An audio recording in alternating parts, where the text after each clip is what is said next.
অশ্রু দিয়ে শুধু লেখা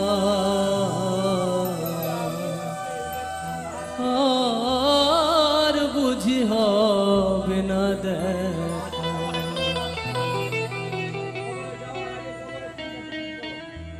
বিদায় বেলা